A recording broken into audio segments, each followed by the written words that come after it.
కేంద్ర ప్రభుత్వ సహకారంతో మంజూరైన ప్రతిష్టాత్మక అఖండ గోదావరి పర్యాటక ప్రాజెక్టుకు జూన్ 19న ఉప ముఖ్యమంత్రి కొణిదెల పవన్ కళ్యాణ్, ఎంపీ దగ్గుబాటి పురంధేశ్వరి శంకుస్థాపన చేయనున్నట్లు రాష్ట్ర పర్యాటక మంత్రి కందుల దుర్గేష్ వెల్లడించారు. ఈ నేపథ్యంలో క్షేత్రస్థాయిలో సభా వేదికగా బహిరంగ సభ తదితర ఏర్పాట్లను క్షేత్రస్థాయిలో పరిశీలన చేయడం జరిగిందని తెలిపారు. శనివారం ఉదయం స్థానిక పుష్కర్ ఘాట్, హేవలాక్ బ్రిడ్జి వద్ద అధికారులతో కలిసి మంత్రి పర్యటించడం జరిగింది. ఈ సందర్భంగా మంత్రి కందుల దుర్గేష్ పర్యటన వివరాలు తెలియజేస్తూ సాస్కి 2024-25 special assistance to state for capital investment scheme ద్వారా మంజూరైన 97 కోట్లతో రాజమహేంద్రవరం, ధవళేశ్వరం, కడియం, కొవ్వూరు, నిడదవోలు తదితర ప్రాంతాల్లో పర్యాటక అభివృద్ధి పనులు చేపట్టనున్నట్లు తెలిపారు.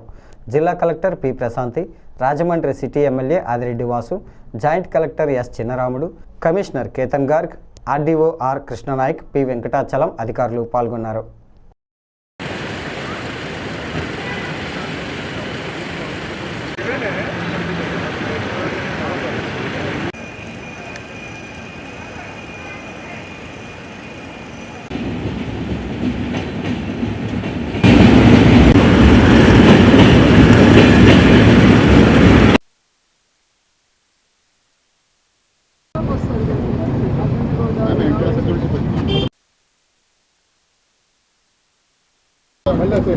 పైకి వదిలేదు.